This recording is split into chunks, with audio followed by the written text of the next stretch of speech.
안녕하세요. 명예처방전 구독자 여러분. 저는 세브란스 병원 소화기내과 김도현입니다. 제가 병원에서 매일 생활하다 보면 아픈 환자들 많이 만나잖아요. 일상생활의 중요성을 느끼는데 우리가 매일같이 밥 먹고 또 어디 움직이고 다니고 하는 것이 어떻게 보면 굉장히 우스운 일 같을 수 있겠지만 건강을 잃게 되면, 특히 간 건강을 잃게 되면 이러한 소소한 일조차 하기 어려울 때가 생깁니다. 그래서 다시 한번 간 건강의 중요성을 생각하게 되는데요. 오늘도 간암 환자에서의 응급 상황, 지난번에 이어서 말씀을 드리겠습니다.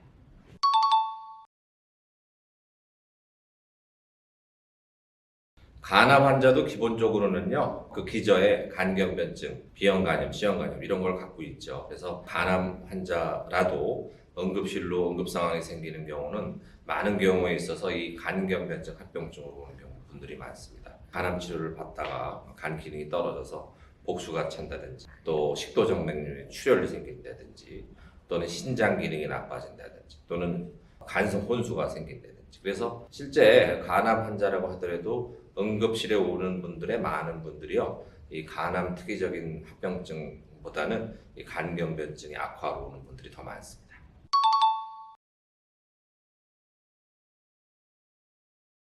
간경변증도 그렇고요. 간암이 생기면 아무래도 정상적인 면역보다는 좀 저하되어 있는 경우가 많죠. 그래서 복막염이라든지 또는 폐렴이라든지 이런 거에 걸릴 위험이 더 높아지는데, 또 간암 때문에 이제 여러 가지 치료를 받다 보면은 면역이 더 떨어질 수도 있겠죠. 그렇게 되면은 자발성 세균 복막염이라고 해서 복수가 있는 상태에서 그 복수에 세균 감염이 되는 거를 자발성 세균성 복막염이라고 하는데, 최근 제 환자분들 중에도 이 복막염이 많이 늘었더라고요. 그리고 또 이제 폐렴이 더 심하게 온다든지, 이런 감염이 악화되면 폐혈증이 또 생기겠죠. 그래서 폐혈증이 조절이 제대로 안 되면 폐혈성 쇼크, 심지어 생명을 위협할 수도 있습니다. 그래서 간암 환자분들, 또 간경변증을 동반한 간암 환자분들 중에서 고열이 난다든지, 또 어지럽다든지, 또는 배가 많이 아프다든지 하는 이런 증상이 있을 때는 응급실을 오시거나, 그 증상이 아주 심하지 않으면 외래 진료를 당겨서 오시는 것이 필요하겠습니다.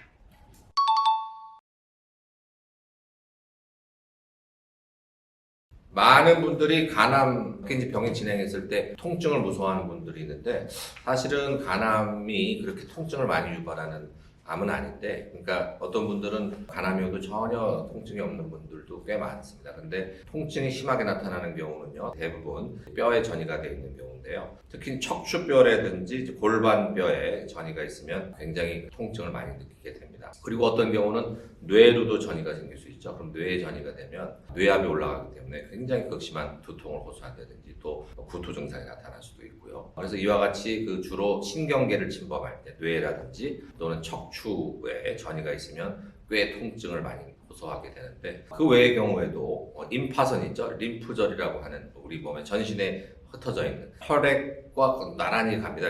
임파선이라는 게. 특히 이제 간 주위에 임파선 전이가 있으면요, 신경을 누른다든지 또는 신경을 침범하기 때문에 꽤 통증이 많이 나타나는 경우가 있습니다. 그래서 이렇게 임파선 또는 척추, 골반뼈, 뇌 이런 장기들에 전이가 생기게 되면 간암에서 통증이 꽤 많이 나타날 수 있습니다.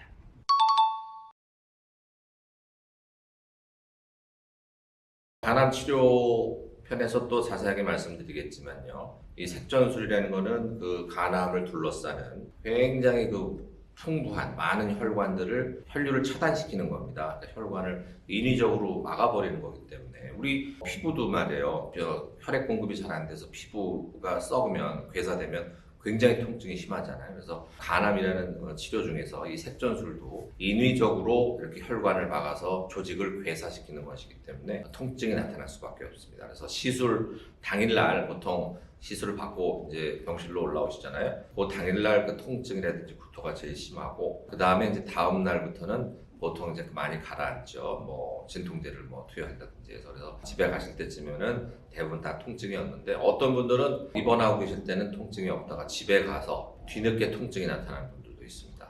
그런데 대부분 다 경미한 통증으로 퇴원 때 받아가신 진통제로 조절이 되는 있는데 이게 진통제를 먹어도 낫질 않고 또 열도 심하게 나고 한다. 그럴 때는 좀 주의를 기울여야 될 필요가 있습니다. 어떤 경우는요, 괴사가 심하게 나타나서 간에 고름이 잡히는 간동양이 생길 수도 있기 때문에 통증이 생각보다 너무 오래 간다, 열도 굉장히 많이 난다 할 때는 좀 병원에 일찍 내원하시는 것이 필요하겠습니다.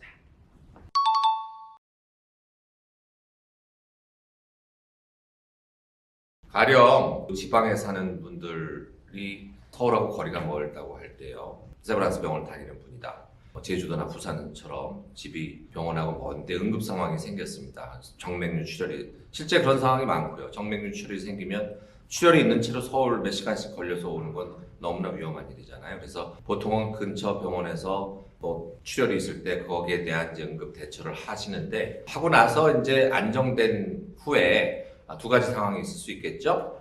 바로 이제 완전히 문제가 해결돼서 퇴원 조치해서 집으로 가시던가, 아니면 급한 불은 껐지만 그래도 아직 여진이 남아있다, 또 출혈이 될 가능성이 있다고 할 때는 이제 원래 다니던 병원으로 가시는 경우도 있죠. 또 상태가 더 나빠질 수도 있는 거니까. 그런 경우에는 보통 가족분들이라든지 아니면 가끔은 또 그 해당 병원 선생님이 연락을 해 오실 수가 있겠죠. 아직 문제가 해결이 되지 않아서 원래 다니던 병원으로 보냈으면 좋겠다 하게 되면은, 아주 위중한 경우가 아니면 예를 들어 중환자실 같은 게 필요하지 않고 일반 병실로도 충분히 치료가 가능하다 그러면 이제 모시고 올라오도록 이렇게 조치하는 경우가 있습니다. 근데 너무 상태가 나쁜데 가령 환자가 중환자실에서 사경을 헤매고 있는데 그런 경우는 사실 이송하기가 굉장히 위험한 경우가 많습니다. 그래서 물론 여러 가지 상황이 있겠지만 응급 상황을 해결했다 하더라도 남아있는 문제를 위해서 다시 원래 다니던 병원으로 오는 경우도 꽤 있습니다.